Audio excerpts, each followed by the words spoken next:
ये आकाशवाणी पटना है। अब आप अभिषेक दास से प्रादेशिक समाचार सुनिए।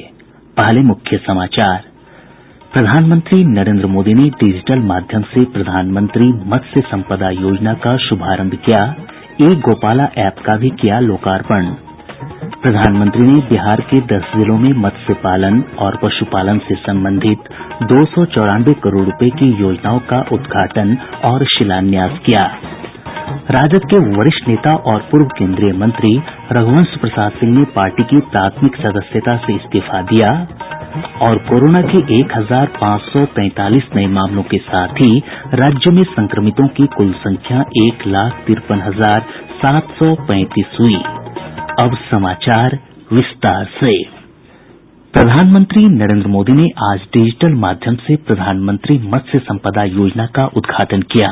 उन्होंने ई गोपाला ऐप की भी शुरूआत की, जिसका उद्देश्य मत्स्य पालन, मत्स्य बीज में व्यापक बेहतरी, संबंधित बाजार और सूचना पोर्टल की व्यवस्था करना है।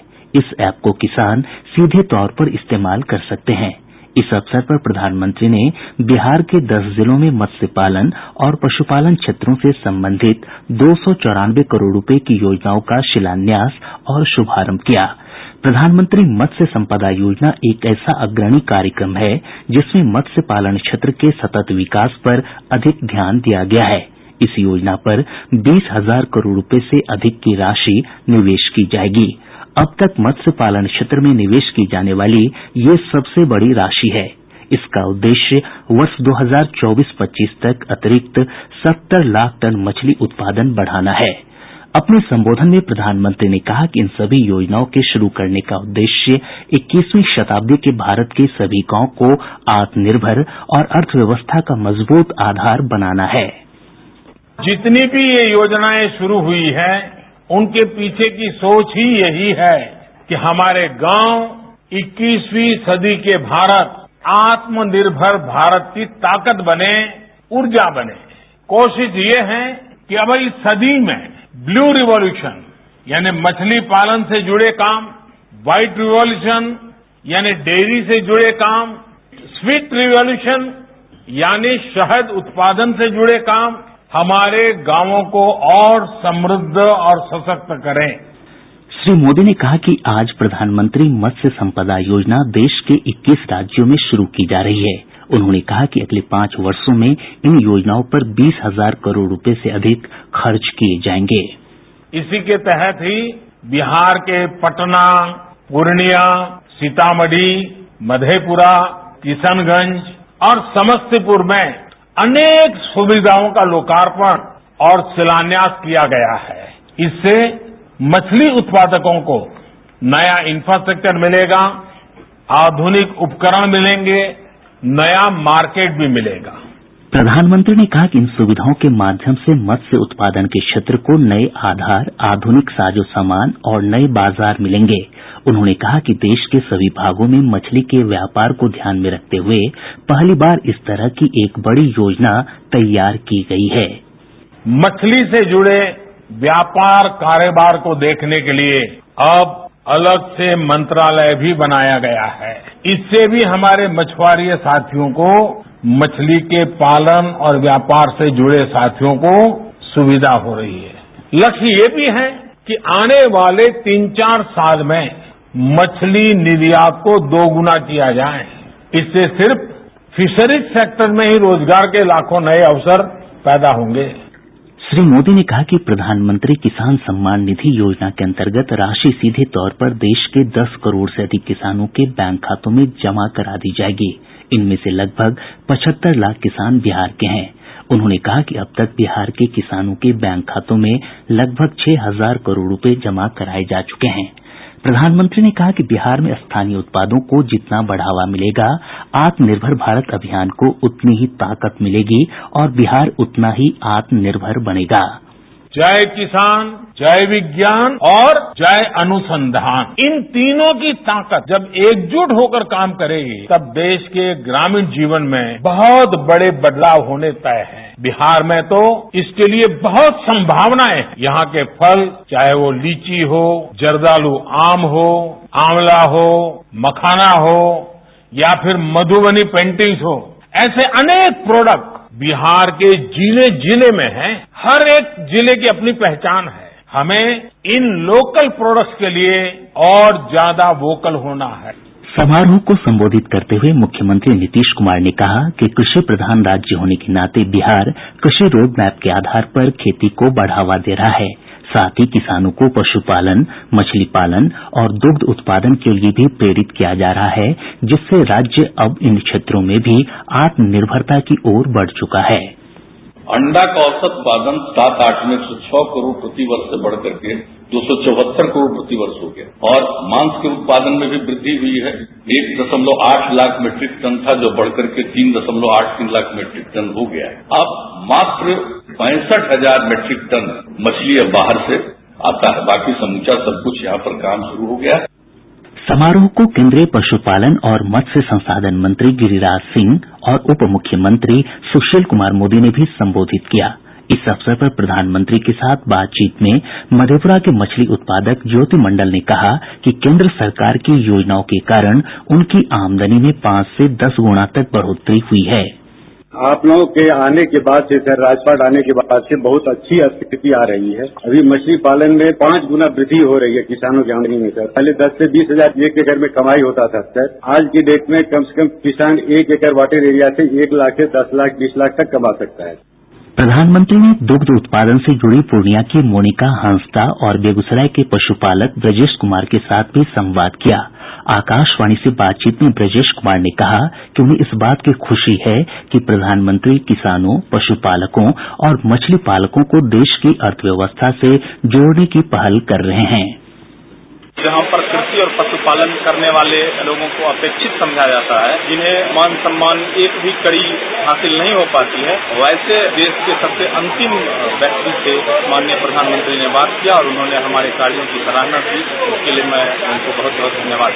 राजद के वरिष्ठ नेता और पूर्व केंद्रीय मंत्री रघुवंश प्रसाद सिंह ने पार्टी की प्राथमिक सदस्यता से इस्तीफा दे दिया है। पार्टी अध्यक्ष को लिखे अपने इस्तीफा पत्र में श्री सिंह ने कहा कि उन्होंने 32 सालों तक निस्वार्थ भाव से सेवा की, लेकिन अब परिस्थितियां अनुकूल नहीं हैं। उन्होंने कहा कि राजद में उन्हें नेता और कार्यकर्ता सभी का भरपूर साथ और सहयोग मिला, जिसके लिए वे आभारी हैं। गौरतलब है कि श्री सिंह लोजपा के पूर्व सांसद रामा सिंह को राजद में लाने के प्रयास से खफा थे। पहली बार जब रामा सिंह ने खुद राजद में शामिल होने की घोषणा की थी तो रघुवंश प्रसाद सिंह ने राजद के सभी पदों से इस्तीफा दे दिया था। फिलहाल रघुवंश प्रसाद सिंह का दिल्ली एम्स में फेफड़े के संक्रमण का इलाज चल रहा है। इधर राजद अध्यक्ष लालू प्रसाद ने रघुवंश प्रसाद सिंह के नाम लिखे एक पत्र में उनसे अपने फैसले पर पुनर्विचार करने का आग्रह किया है। प्रादेशिक समाचार आप आकाशवाणी पटना से सुन रहे हैं। केंद्रीय सड़क परिवहन और राजमार्ग मंत्री नितिन गडकरी ने बिहार में राष्ट्रीय राजमार्ग संख्या 80 पर मुंगेर, भागलपुर, पीरपैंती और कहलगांव को जोड़ने वाली 120 किलोमीटर लंबी सड़क बनाने के प्रस्ताव को मंजूरी दी है। यह 2 लेन की सड़क होगी, जिसमें कुछ हिस्से 4 लेन के होंगे। श्री गडकरी ने अधिकारियों को अगले 3 महीनों के भीतर इस सड़क का निर्माण कार्य शुरू करने का निर्देश दिया है। उन्होंने इस खंड पर तत्काल मरम्मत कार्यों के लिए 20 करोड़ रुपए जारी करने का भी आदेश दिया। श्री गडकरी ने कहा कि इस क्षेत्र में यह एक महत्वपूर्ण व्यावसायिक संपर्क सड़क होगी, जिस पर रोजाना लगभग 25,000 वाहनों का आवागमन होगा। उन्होंने कहा कि इस सड़क के पूरा हो जाने से राज्य की वाणिज्यिक गतिविधियों में वृद्धि होगी। पिछले 24 घंटों के दौरान प्रदेश में कोविड-19 के 1,543 नये मामले सामने आए हैं। संक्रमितों की संख्या बढ़कर 1,53,735 हो गई है। आज सबसे अधिक 202 मामले पटना जिले से सामने आए हैं। भागलपुर से 96, पूर्णिया से 92, कटिहार से 80, मुजफ्फरपुर से 72, अररिया से 67 और मधुबनी से 63 मामलों की पुष्टि हुई है। इसके अलावा अन्य जिलों से भी पॉजिटिव मामले सामने आए हैं। इसी अवधि में 1,480 मरीजों को उपचार के बाद छुट्टी दी गई। स्वस्थ होने वालों की संख्या बढ़कर 1,37,271 हो गई है। स्वस्थ होने की दर 89.29% है। वहीं एक दिन में 10 लोगों की मौत के साथ ही मृतकों की संख्या बढ़कर 785 हो गई है। राज्य में सक्रिय मरीजों की संख्या 17,168 है। देश में पिछले 24 घंटों के दौरान कोविड-19 के रिकॉर्ड 95,735 नये मामले सामने आए हैं। संक्रमितों की संख्या बढ़कर 44,65,863 हो गई है। वहीं इसी अवधि में 72,939 लोगों को उपचार के बाद छुट्टी दी गई। अब तक 34,71,783 मरीज स्वस्थ हो चुके हैं। देश में कोविड-19 से स्वस्थ होने वालों की दर 77.74% तक पहुंच गई है। वहीं एक दिन में 1,172 मरीजों की इस वैश्विक महामारी से मौत हुई है। इसके साथ ही मरने वालों की कुल संख्या 75,062 हो गई है। वर्तमान में मृत्यु दर 1.68% है।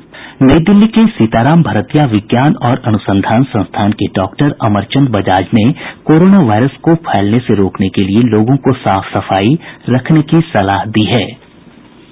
जब तक हमारे पास इनकी ट्रीटमेंट वैक्सीन या मेडिसिन के रूप में ना निकले, तब तक हमें जो प्रिकॉशनरी मेजर्स है वो फॉलो करने हैं। जहां जरूरत ना हो उसमें घर से बिल्कुल बाहर ना निकले, कोशिश करें कम से कम बाहर निकलना है। और जबकि निकलना भी पड़ा घर से बाहर तो कोशिश करें कि जहां आप 2 लोग खड़े हैं सिर्फ 2 मीटर दूर खड़े रहें, नहीं तो कम से कम 1 मीटर दूर खड़े रहें।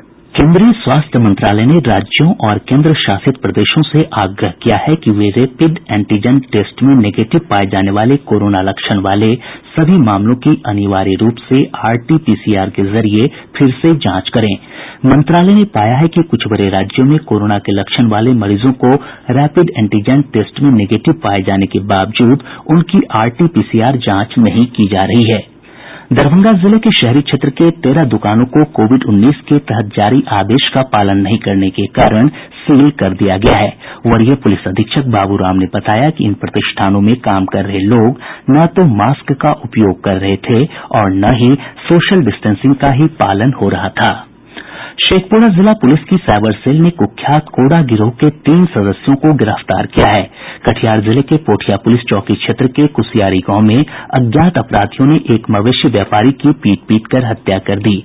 वैशाली जिले के विदुपुर थाना क्षेत्र के राजासन गांव के पास सड़क दुर्घटना में गृह रक्षा वाहिनी के एक जवान की मौत हो गई। शिवहर पुलिस द्वारा चलाए गए विशेष अभियान के तहत विभिन्न आपराधिक मामलों के 19 आरोपियों को गिरफ्तार किया गया है। लखीसराय जिले के बड़हिया थाना क्षेत्र से पुलिस ने 75 कार्टन शराब के साथ एक व्यक्ति को गिरफ्तार किया है। भोजपुर जिले के मुफस्सिल थाना क्षेत्र में अपराधियों ने एक युवक की गोली मारकर हत्या कर दी। गोलीबारी की इस घटना में 2 लोग घायल भी हो गए। और अब अंत में मुख्य समाचार एक बार फिर। प्रधानमंत्री नरेंद्र मोदी ने डिजिटल माध्यम से प्रधानमंत्री मत्स्य संपदा योजना का शुभारंभ किया। ई गोपाला ऐप का भी किया लोकार्पण। प्रधानमंत्री ने बिहार के 10 जिलों में मत्स्य पालन और पशुपालन से संबंधित 294 करोड़ रुपए की योजनाओं का उद्घाटन और शिलान्यास किया। राजद के वरिष्ठ नेता और पूर्व केंद्रीय मंत्री रघुवंश प्रसाद सिंह ने पार्टी की प्राथमिक सदस्यता से इस्तीफा दिया। और कोरोना के 1,543 नए मामलों के साथ ही राज्य में संक्रमितों की कुल संख्या 1,53,735 हुई। इसके साथ ही आकाशवाणी पटना से प्रसारित प्रादेशिक समाचार का ये अंक समाप्त हुआ। घर में रहिए, सुरक्षित रहिए और सुनते रहिए आकाशवाणी।